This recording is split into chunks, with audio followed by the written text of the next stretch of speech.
Good afternoon, everyone. My name is Felicia Walker from the National Student Attendance, Engagement, and Success Center. Welcome to today's session, Integrating Early Warning Systems into Existing Structures. Please allow me to share some brief details about the session. Today's presenters are Donnette Hall and Paul Verstraete.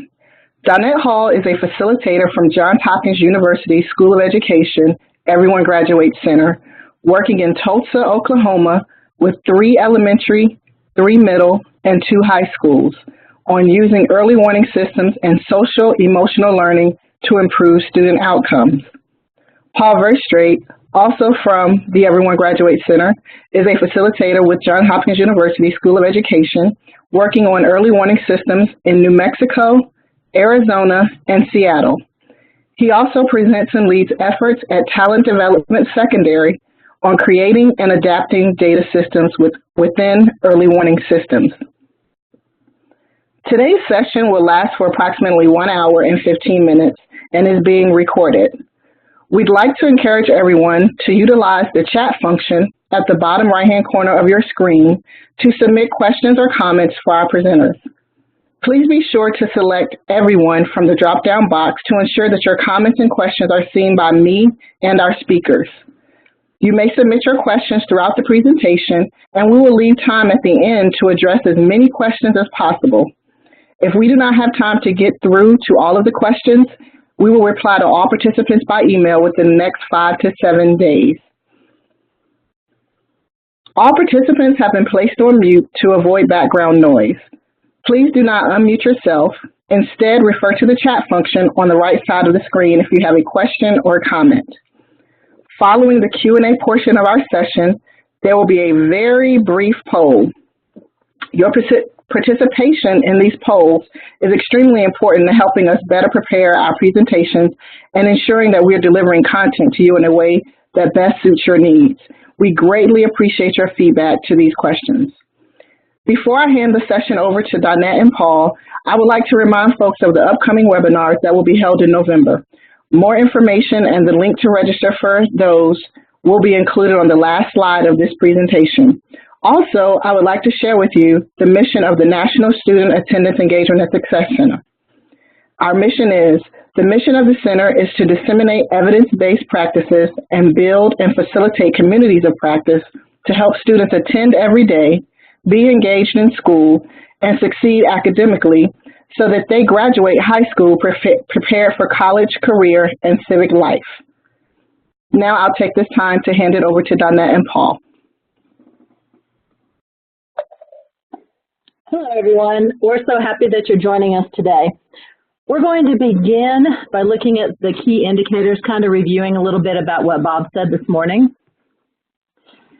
So the key indicators that we use are attendance, behavior, and course performance because these are signs that students are either engaged, they're showing up, they're acting right, they're doing the work, or they're checking out.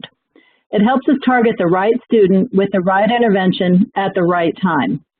Statistically, the disengaged student is more likely to drop out. Simply put, we want to know, are the students showing up? Do they know how to conduct themselves while they're in school? And have they learned the material and completed the work? So there are different thresholds that we use for attendance. We want them there 90% of the time or more.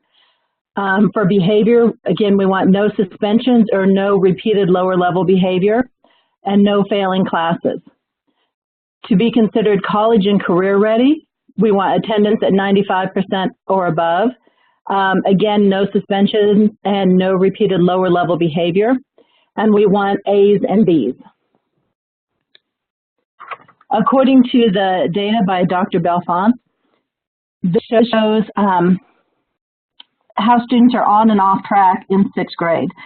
So research shows that 6th grade students with 1 or more indicators have only a 10 to 20% chance of graduating from high school on time or within 1 year of expected graduation. If you look at these lines, the attendance one is the really light one, but they all kind of follow the same pattern.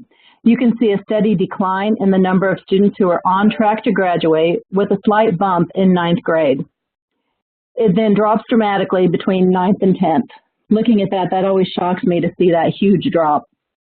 It continues to decline through 1 year beyond expected graduation.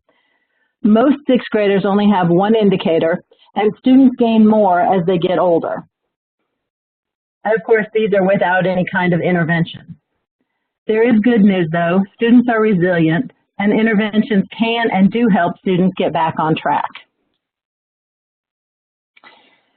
So we need a system to prevent students from going off track and to respond when they do. We use a tiered system. So we have 3 different tiers. At tier 1, which is indicated by that green on the pyramid, that would be the whole school. And this includes a regular time for the teachers to meet and plan together, to develop initiatives to encourage behavior and set expectations.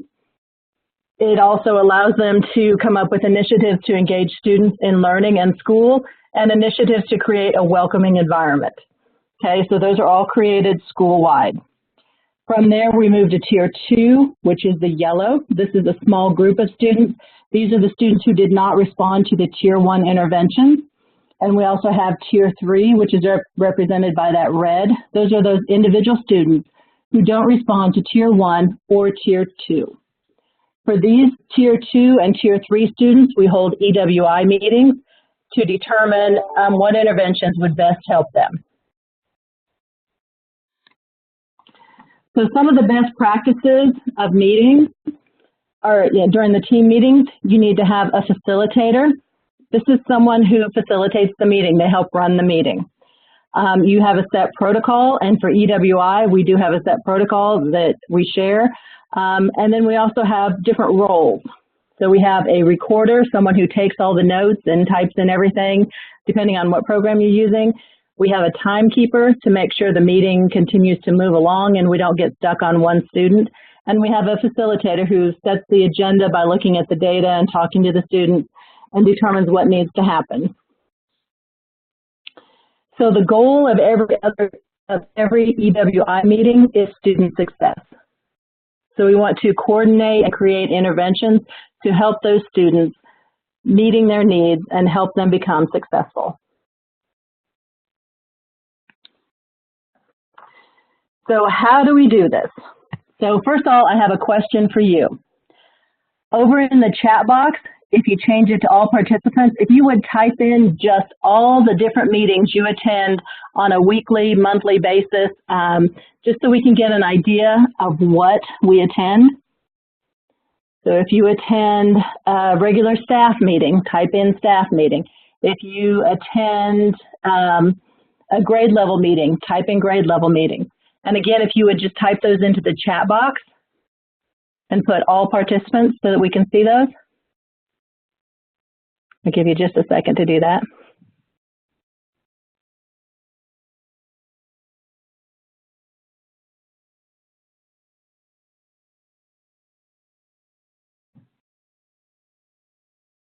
So we have management meetings, staff meetings, district court appearances, PLCs, resident advisory board, student meetings, IEP meetings, team meetings.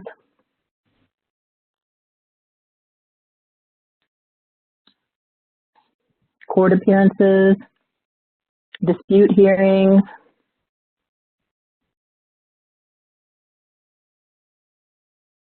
Sounds like there's a lot of meetings. Any others? Lead meetings, IEP meetings, department meetings, administrator meetings, truancy meetings, staff meetings, home visits, school board meetings.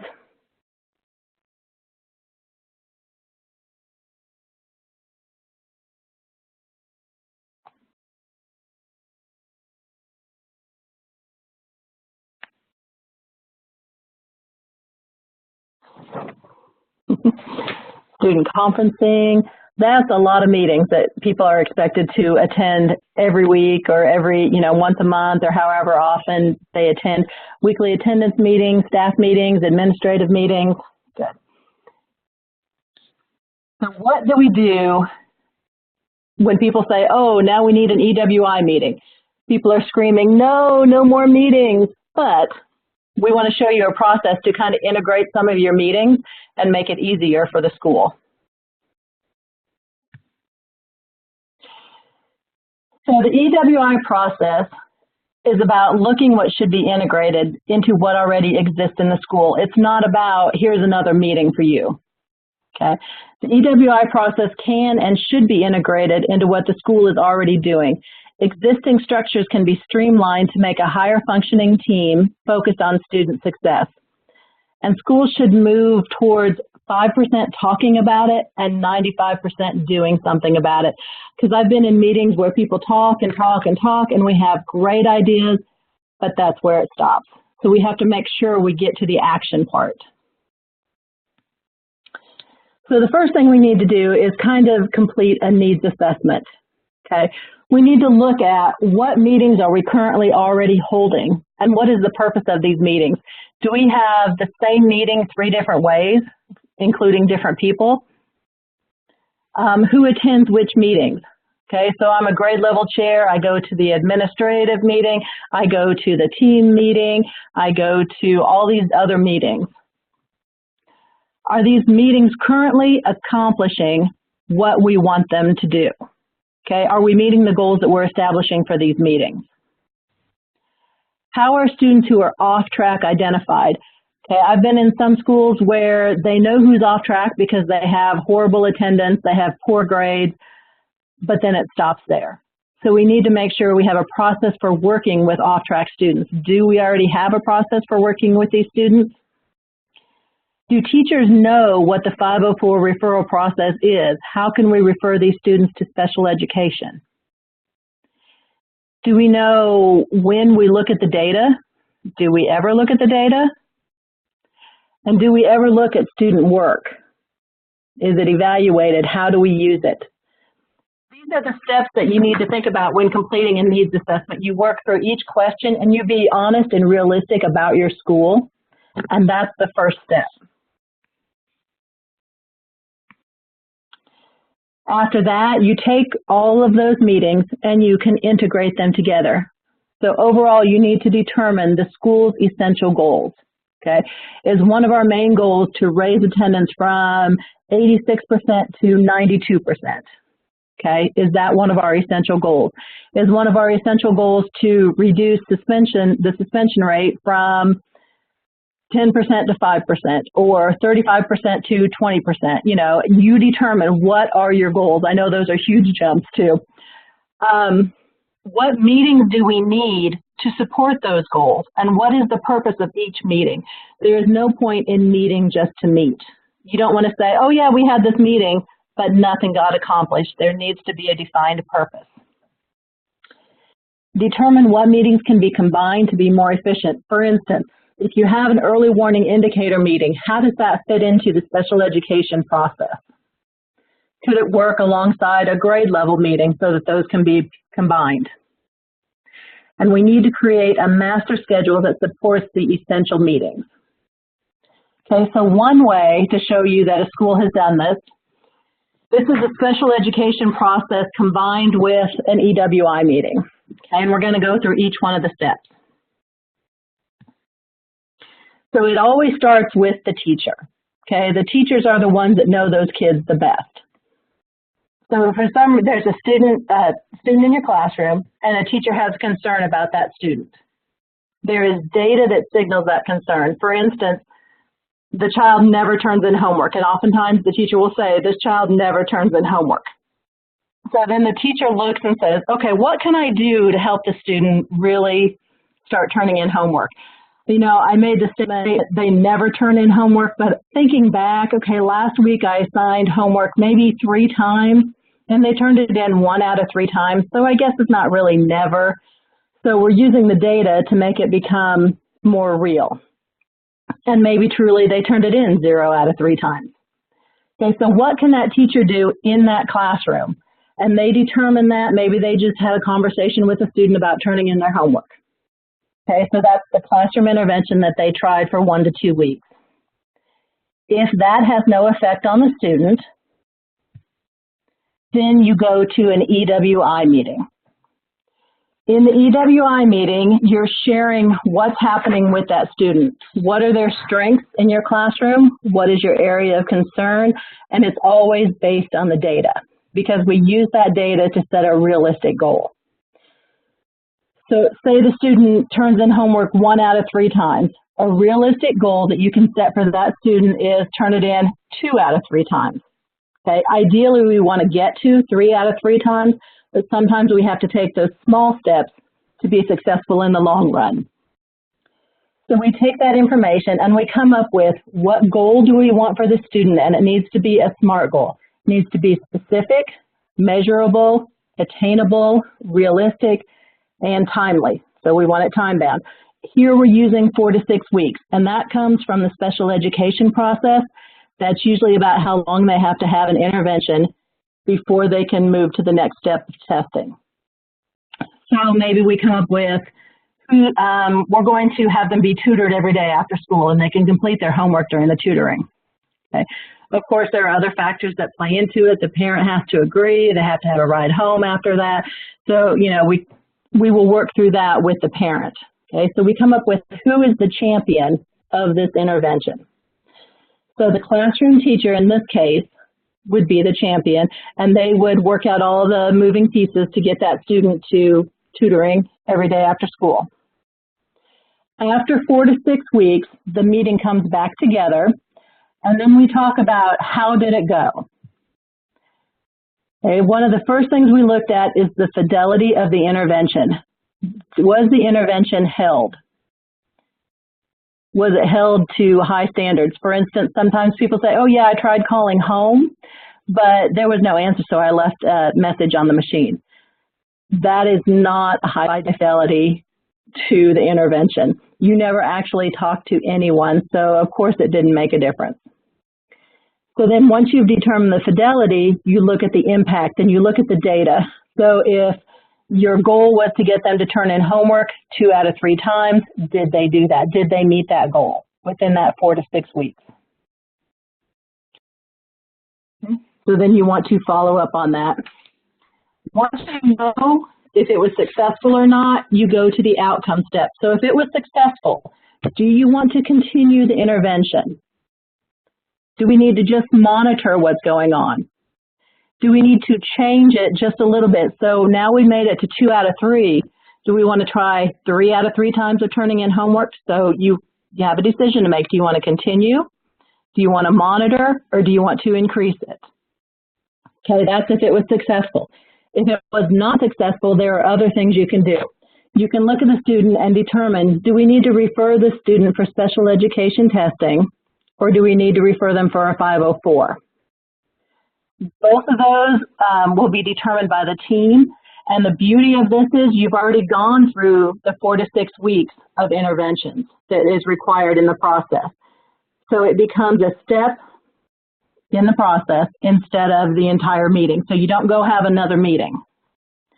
From here, it would just be referred to the testing coordinator, and they would go ahead and test because you've already done your intervention.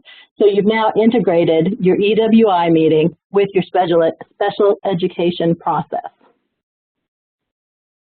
If they are unsuccessful in reaching their goal based on the intervention, then you can look at it and determine, do we need to go back and come up with another goal? And that's the ideal situation. You want to come up with a goal that's going to work for that student. So if it's unsuccessful, you go back through the process. You look at, did any part of this help? Did my conversation with them help? Did calling home help? You know, whatever the intervention was, did any of it help? And what can we do to capitalize on that? And then you go back and you can recreate new goals. So then step 3, once you've learned how to integrate it, then you want to actually implement the meeting. In order to implement the meeting, you need to provide training for the facilitators. Okay? They need to understand, what is the purpose of the meeting? What are the meeting protocols?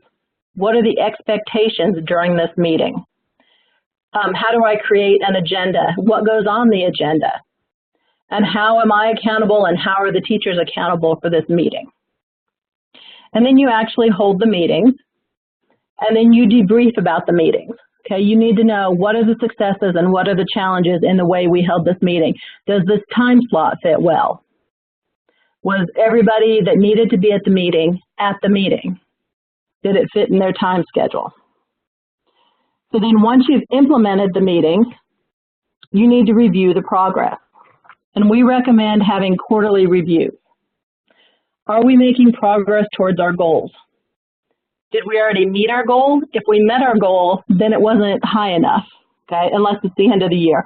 So we want to show that you are making progress towards the goal, and we want to ultimately meet them. If we meet them halfway, fantastic. All we have to do then is create another goal for the remainder of the year. Okay, that's how we would modify it. We want to talk about what are the barriers to our success. Are we able to overcome them? How can we overcome them? Because ultimately, we need to reach that goal.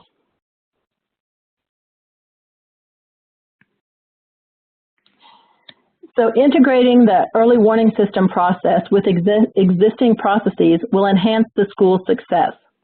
It will increase the support from the staff and streamline meetings to make them more efficient and effective. Okay, we now have been through the process for integration of meetings. You complete a needs assessment, so you look at what meetings are currently existing and what is their purpose.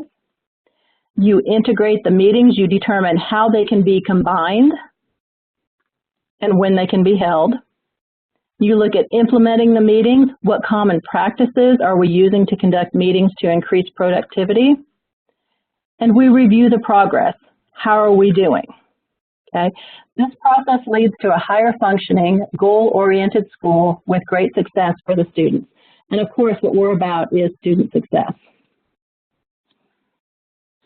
So other ways to achieve meeting integration. Okay. At one school we work with, we have a 4x4 block. What that means is it's set up like a college campus. Within one traditional semester, they have completed the entire year for our course. For instance, if they are in English 1, in the traditional first quarter, it would be the first semester in a 4x4 block. The second quarter would then be the second semester. So within one traditional semester, they will have completed the entire year. They only take 4 classes per semester. This allows them to get more credits and to actually build up what they're doing. If they've missed a class, like say they failed algebra, it allows them to retake algebra and then continue on with the next level of math or any subject. Another way to integrate the meetings is rotating the meeting. Most schools that I've been in have to have a weekly meeting with the principal, staff meetings. So what we do is we kind of do a rotating basis. So on the first week, you would have the staff meeting where the teachers and everybody meets with the principal and they go through all the information that they're willing to share. Then the next week, they have an early warning indicators meeting, okay, during that same time period. So it's not another meeting, it's just in place of a staff meeting because a lot of the information that principals share in staff meetings can be done through emails. So this allows them to have an early warning system meeting. The third week, they do professional learning communities, and the fourth week, they do the early warning indicator meeting. That way, they have 2 early warning indicator meetings in a month. Ideally, we would want people to meet weekly, but at the minimum, twice a month. So this allows for that without creating another meeting space. For social emotional learning, that's all the new buzzwords lately, but we've been incorporating it for a while now. We need to know, are those students engaged in their education? Do they feel safe at school? Are they self-motivated? Are they connected to the school? Is there something there that makes them want to come in? So instead of having that as a separate meeting, you incorporate that into the early warning system. And you can talk about those when you're looking at each individual student. We also, of course, want to look at test data. How are they doing with the test data? It doesn't necessarily mean it has to be from the state. It can be teacher created. And what are they missing? Where are their gaps in learning? How can we fill those gaps? And that can all come up during the early warning system meeting.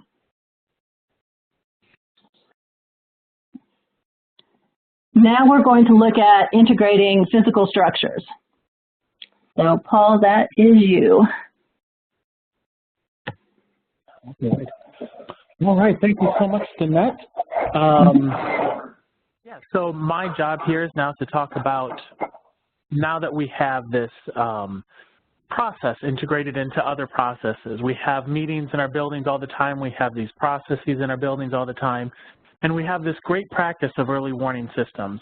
And it's about integrating that into our school because that cry for not another meeting is usually because it feels kind of an artificial integration. It feels like we haven't really brought it into our schools and made it ours. So it's like layering on top, and it doesn't really feel at home with us. It doesn't really feel a part of our muscles and our bones and our hearts.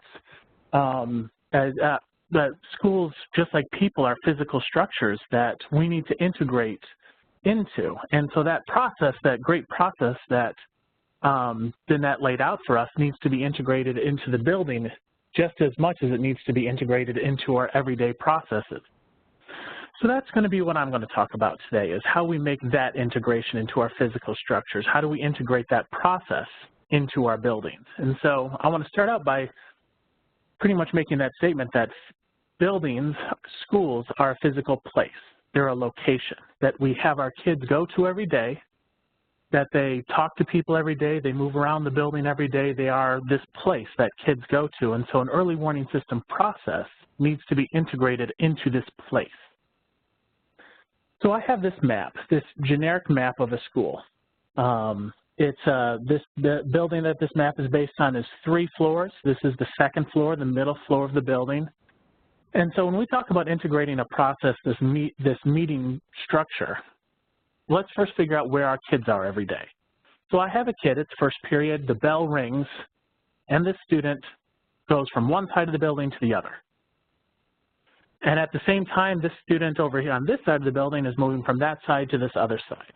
And at the same time, we have this student going from the north side to the south side, and this other student who goes across that way, and this third student who is making a short little trip to the stairs because they got to get to the 1st floor, or this other student here who's got to just make another trip, or this student here that's just running across the halls that way, or we have all of these students who are running through the halls to get from one class to the other as a physical structure. And so what we end up having for this is, because schools are normally laid out like this, where we have science in one part, we have English in the next, we have all of our English teachers near each other, math near each other, and we have our electives, we have our social studies classes. Normally schools are laid out to where the subject areas are near each other. And so we have our students running from one side of the building to the next.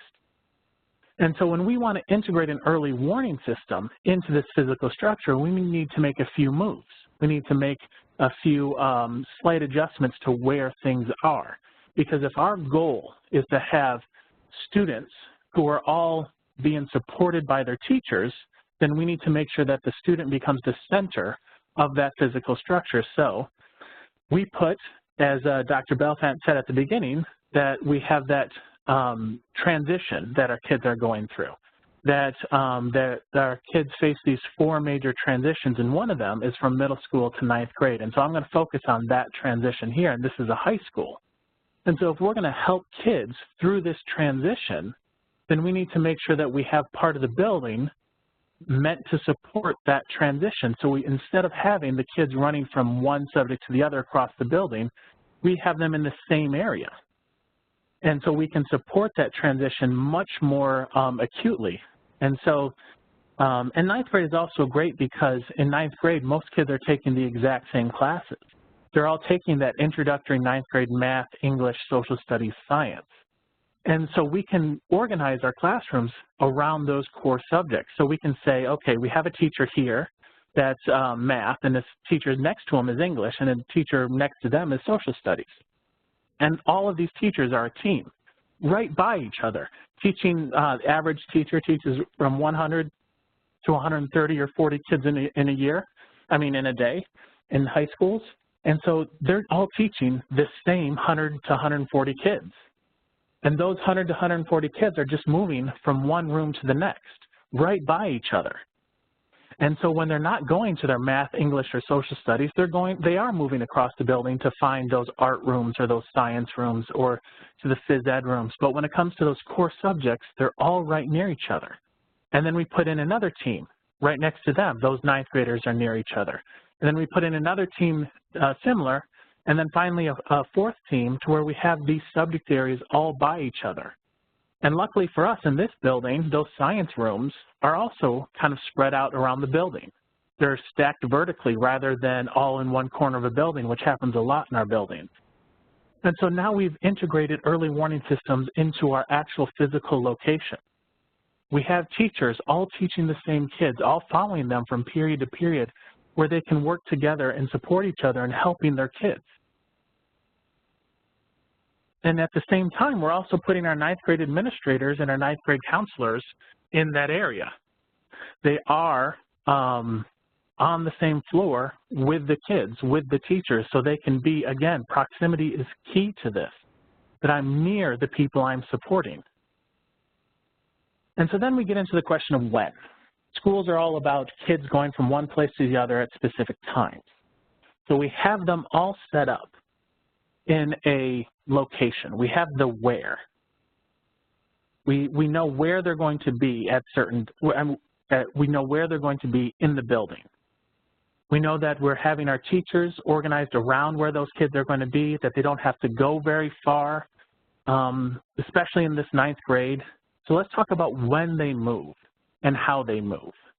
And one of the greatest ways, and we can talk about this, is this typical schedule here. We have, each row is a team. In that first row, A, B, C, and D, those are different groups of kids, all the way to P. And so we have 4 social studies teachers, 4 English teachers, 4 science teachers, and 4 math teachers. This is my ninth grade in a nutshell. All of my ninth grade teachers are on this, and this is first period. First period, all the kids are in their core subjects. So they're all learning their core subjects. They're all learning their math, science, social studies, and English. And then second period comes around. They make that quick jump from one class to the next. So they're close to each other physically, and so they make that quick jump in the 5-minute passing time, and now it's second period. And during second period, we can see that our fourth team, that fourth team in our map, all have the same prep period. All of their kids are running to their electives at this time. They're running to their physical education class, or they're running to their art classes or their health classes. They're running to those electives. And now we have all of our core teachers who have the same period off. And not only that, but they have the same period off and they're right by each other because we've already reorganized our building to put them by each other. So they have the same period off, they teach the same kids, and they're by each other. So we're creating a space for our teachers to work together with our kids.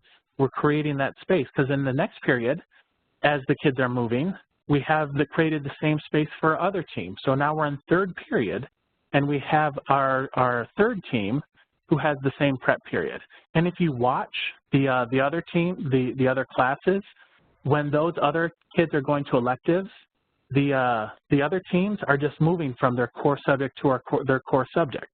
So in the next move, when we go to fourth period, you're going to see that A team up at the top in science class move on to their math class, and that B team is going to move on to social studies, and that C team is English, and that English team is going to move over to science, and they're just rotating across these core subjects. And so now I have my next team, and then I have my last team to where each of these grade level teams are able to discuss the kids that they have.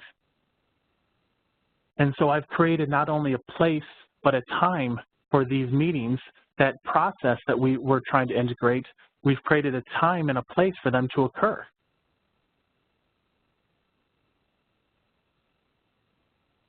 Which then gets us to our last point I'm going to talk about today. And there are so many best practices that are out there that'll help integrate early warning systems into our schools. I'm just able to talk about these 3 today. I'm now going to talk about a little bit more about the physical structure in the hallways or in the classrooms where all of these kids are and where all of our teachers are. So if we have all the teachers teaching the ninth grade. And we have all of those ninth grade students going to the same teachers. We now have a space where we can display and we can celebrate and we can show off all the things that we need to do to focus on our early warning system. We can do those tiered interventions much easier because we've created this space for them. We've created a way in which we can show our attendance, showing off who is having perfect attendance. And this is going to be in the hallway amongst the ninth graders so that the ninth graders can see all the people who have good attendance. We're able to show off. And this is going to reach the target audience a lot easier because it's not like the 12th graders or 10th graders or 11th graders are ever in this part of the building. We can show off exactly who we want to show off to who we want to show off with. So it creates this space for the early warning system, for these Tier 1 interventions. If we want to do any sort of Tier 1 intervention during passing time, in between classes, we can do this a lot easier because the passing space that we've created is a lot smaller, that they're not running across the building. They're all concentrated in this one area. We can highlight individual kids a lot easier. We can put up posters for the kids that we need to talk about and want to support. We're able to focus a lot easier. And not only that, but we can teach lessons with our walls. If the focus is on the ABCs, on attendance, behavior, and course performance, then this poster right here on why attendance is important and why attendance is so important to that ninth grade, that graph that Danette showed at the very beginning about that huge drop after the ninth grade, about how attendance is and how that ninth grade is that key grade level. We can make sure we make a targeted effort in that ninth grade, and we know we're reaching our audience a lot easier this way when we have created that space for them. And so we can put lessons on our walls to be able to show what's important in attendance, and the teachers can agree that those lessons on the walls are going to be integrated into their lessons in their classrooms as well. So we can show off, we can teach maybe the first 5 minutes of our class that first lesson on why attendance is important on Monday. And then the next one, on Tuesday, we can teach the second one. And on Wednesday, we can teach the third, and we can go through those lessons that are on our walls in the hallway during, say, first period. Because we're all teaching the same kids. We're all teaching ninth grade. So we can easily make sure we hit our target audience on that.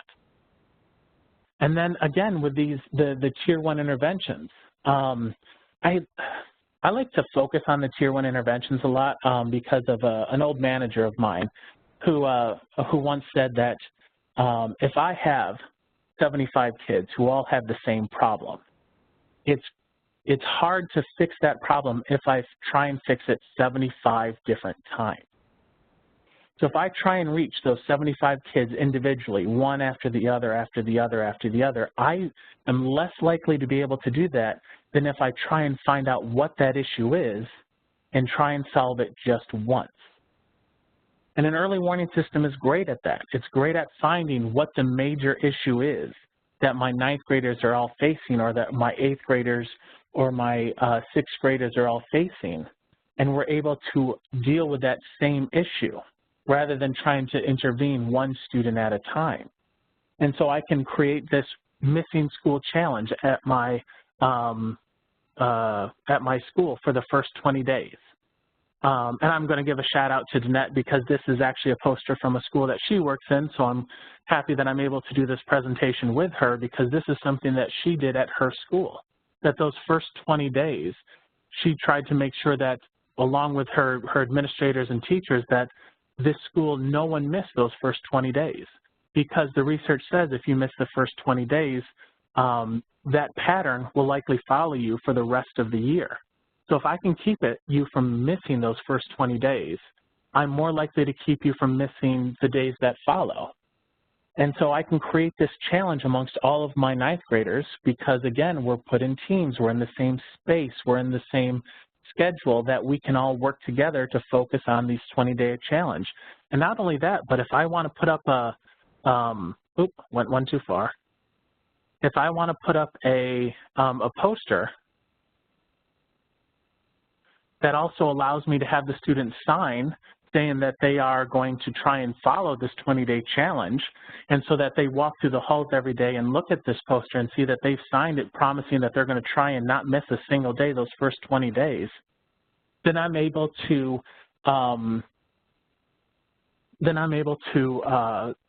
have them see and reinforce the promise that they've made. All right, so that kind of ends it for me when it comes to integrating into the physical structures. Like I said, a lot of what I'm talking about are just a few of the best practices that we have for integrating into the school. And so there are others. So the ones I want to summarize here, when it comes to your physical structure, one of the key best practices is to get those teachers who support the same students to be physically near each other in the building. This allows for that process that Danette went through to be much easier integrated into the school and into the hearts of the teachers and the students. After that, when it comes to trying to figure out when people are going to different places in the building, we want to be able to create a space, a time that matches that physical location, so that the teachers are able to get together and have those meetings and have those conversations that are meant to support the kids. And at the same time, we want to make sure that when we're talking about who we're creating the space for, we highlight who we're creating the space for, so that way we can celebrate those students that we are trying to focus on, and we can celebrate those teachers that we are working with that are the champions to our kids, that are doing all of the work they can to make sure that the kids are able to stay on track and walk across that stage one day with that piece of paper, that diploma. So, and being able to show off on our walls who we are as a school, because there are two ways that you can tell like what's important to a school. You can go in there and you can ask the teachers and the students or the administrators, what is important to you? Or you can just look around and see what they've actually done, and you can infer and you can deduce what's important to them just by how they arrange themselves and arrange their learning for the kids. And so these are just three of the best practices that'll help integrate that process that Danette was talking about. And that'll be it for me on integrating into that the physical structure of your building. Thank you so much, Donette and Paul, for sharing that information. And now we will move into the answering of the questions that were submitted. Everyone, still feel free, if you still have questions, to use the chat feature at this time. And I'd also like to remind everyone to please remain on the line following the Q&A session to take part in our feedback poll. The feedback poll is very important to us because it tells us how we're doing and if we're meeting your needs for future events. So please hang around a few minutes after the Q&A session to take part in the polling. So we're going to start with our first question. And that question is directed to Donette. The question was, does the student have a voice at the EWI meeting? That varies from school to school. In my experience, if you bring an elementary student into this meeting with all these people staring at them, they break down in tears. So it's very hard on them. For the middle and high schoolers, I have seen it done very effectively, but it depends on the student. So some schools, the students are able to come in and they talk to the kids and they let them know they're concerned about them, and they offer the help and they ask them what interventions they feel would help them. Most of the time, I have found that it's the relationship between one teacher and the student that has these conversations that makes the most impact. They can come in and here's all these people staring at them, and it can be very intimidating. So if you get the student voice through one-on-one, building that relationship with the teacher, they're more likely to have a greater impact. Okay, thank you for that response. The next question is directed at Paul. Who usually oversees the Tier 1 interventions that you discussed? The champion of these interventions is done based on what the intervention is. And how best to match the intervention to the skills of the person doing them. So if you're having an intervention that's about, let's say, a Tier 3 intervention that is focused on case managing an individual student, that might be the counselor. And so if you have that space within the 9th grade area where the counselor is, then it's much easier for them to get to that case management support. And if it's Tier 1, say, and it's focused on, say, a math program or some sort of math intervention, then of course the math teachers would take on that intervention and champion it. And it's much easier, again, when you create this space for the 9th grade or for the 10th grade, or however you want to create this small community that focuses on the same kids. It's much easier for these Tier 1 interventions to be to reach whole school if the whole school is just the 9th grade for these, say, 4 math teachers. They're not trying to work these interventions across the entire building. They're trying to work that Tier 1 initiative across just the kids that they share. And so they can focus those interventions on just those kids. So again, the people that run these interventions, it depends on the intervention itself. And I do want to make a brief comment about the student voice as well. So when it comes to integrating student voice into the physical structure of your school, those posters that you put on the wall also need to represent what the students find important as well, so that if the students don't know exactly what it takes to have good attendance, then by having that voice from them that I don't even know what it means to have good attendance. Like, I don't know, just like Dr. Belfance was saying earlier, I think I'm doing just fine. I mean, I'm only missing a couple of days every, 3-4 weeks, and so I'm feels like I'm doing okay. It seems random. I'm not missing so many days in a row. And so if the student doesn't even know what good attendance means and how to do it, then getting that from them, that you ask them, what do you know and not know about attendance, you can find out, and then therefore tailor your walls and your lessons based on what the kids themselves see as their need. So I just wanted to make a little comment about that student voice is very important to integrating EWS into the physical structure of your building as well. All right, thank you, Paul, for that response. The next couple of questions really are designed for either of you to answer. The first one says, when integrating early warning systems into a school, what is it best to start with? One team, one grade level, one PLC, or what would you suggest? It really depends on how quickly you want to integrate it throughout the entire school. A lot of schools start with one grade level, or like they could do like the freshman academy, so the 9th graders, and they start there and then they expand it out from there. This gets the school familiar with what it is and what it looks like and what it sounds like, and then it's easier to integrate the rest of the school into it. So if you start small and build from there.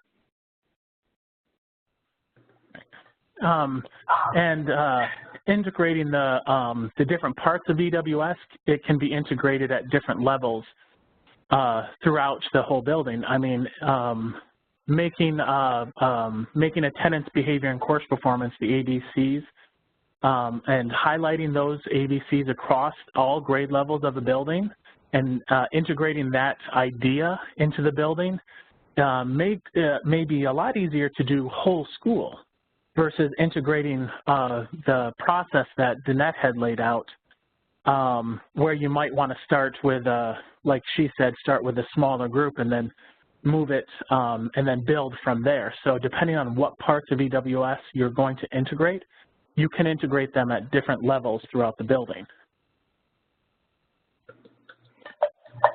Thank you very much for the response from both of you guys. The next question is, can you give some examples of Tier 2 attendance interventions for groups of students? I can start out with that one.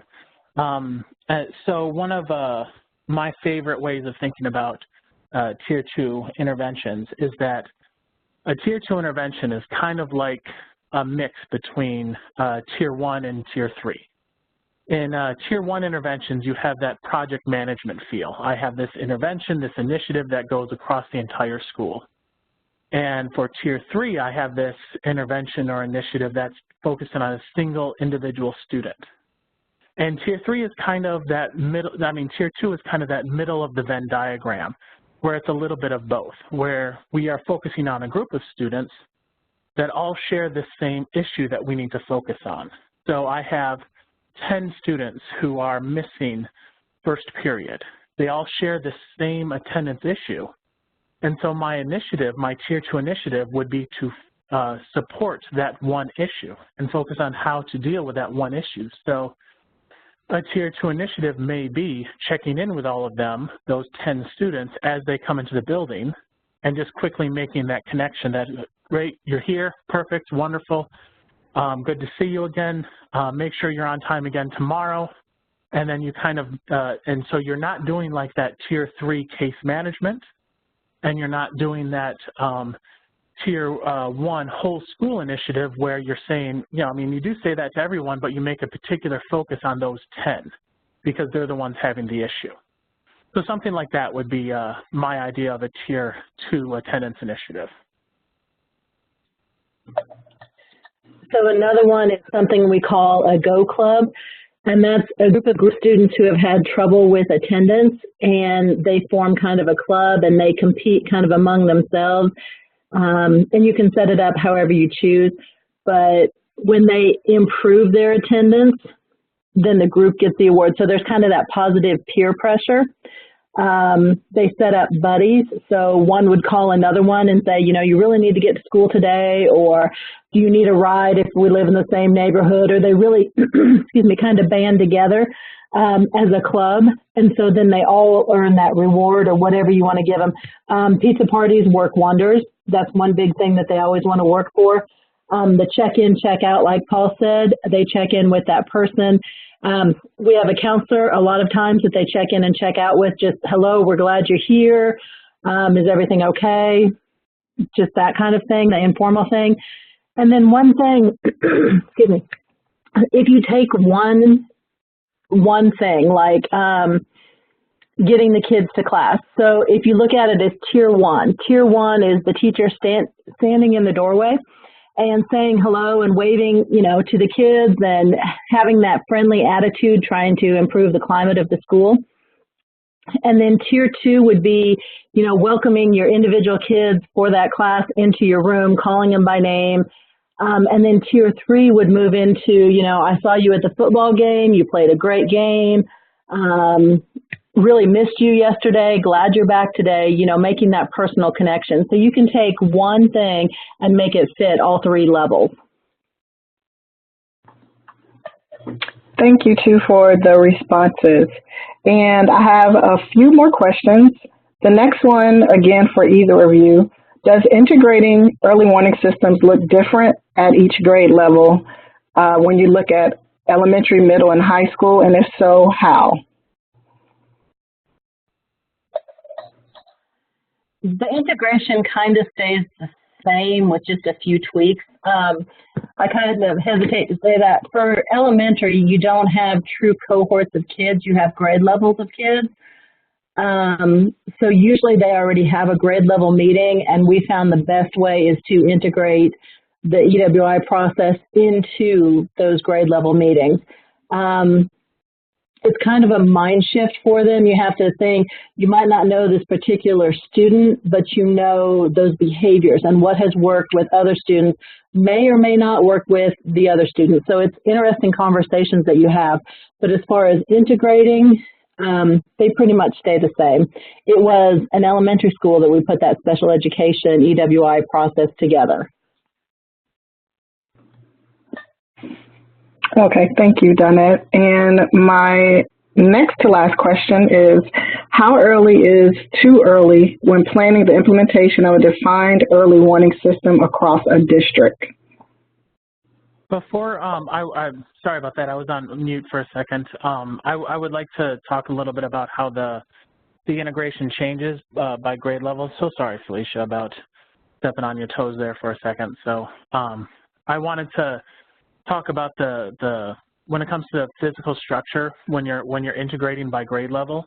All that kind of stuff is again based on what types of students that you're trying to focus on. So if in the 9th grade that I showed in my example, the integration into that building was based on the fact that the building had all the subject areas spread out across the building. And so part of that integration was to then move that. Whereas in middle schools, a lot of times the grade levels are already near each other. So that integration, that process of integrating into the physical structure, it's already there when it comes to the middle schools in many ways, whereas you need to make a few changes for the high schools.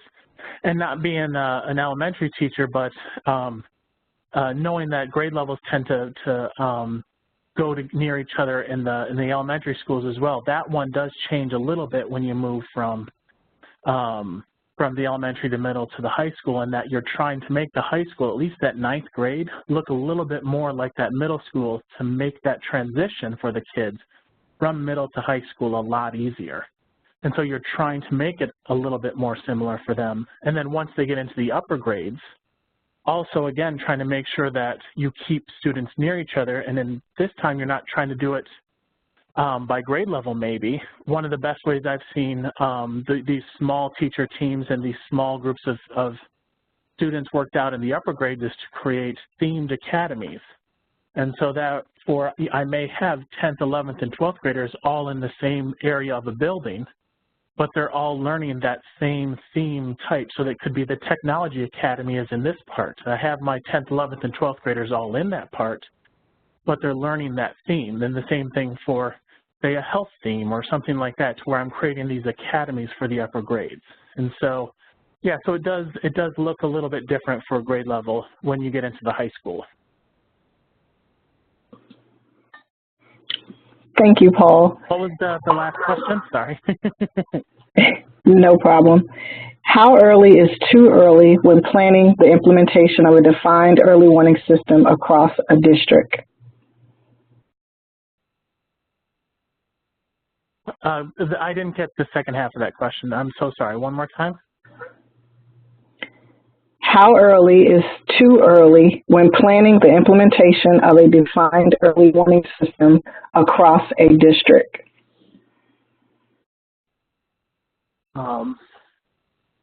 Too early for me is when the initial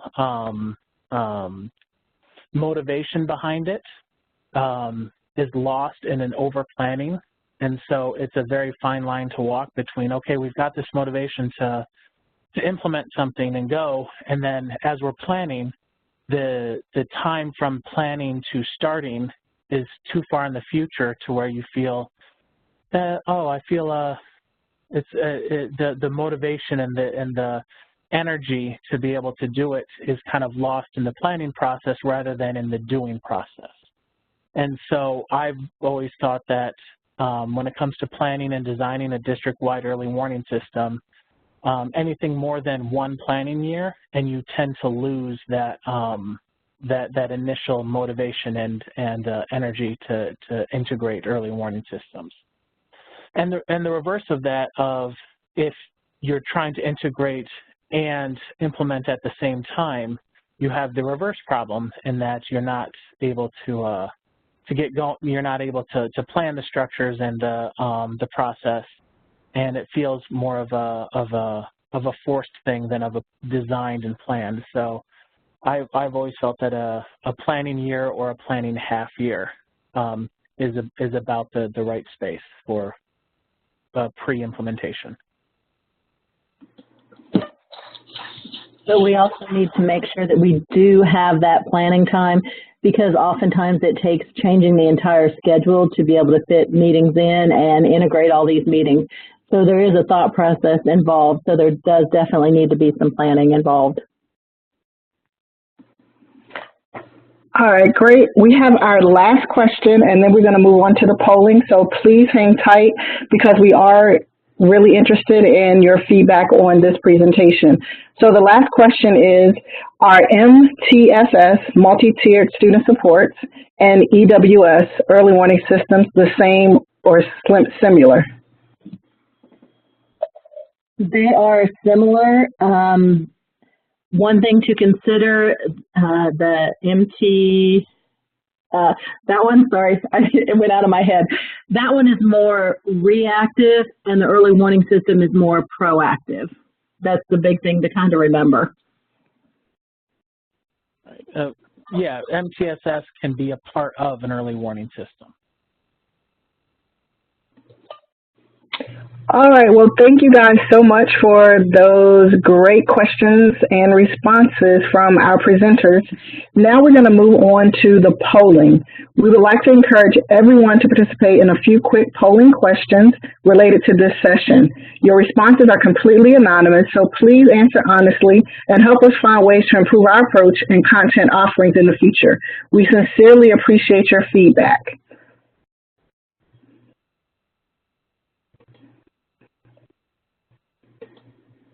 And while you're doing that, I would just like to thank you guys for attending today. And I would also again like to thank our presenters, Donnette and Paul, for their insight and expertise. We hope you found the information helpful and informative. And we hope to see you again at a future National Center event. On the screen, you'll see resources and upcoming events being held by the National Center in the next couple of weeks. So please look out for information on how to register and plan to join us during our upcoming events.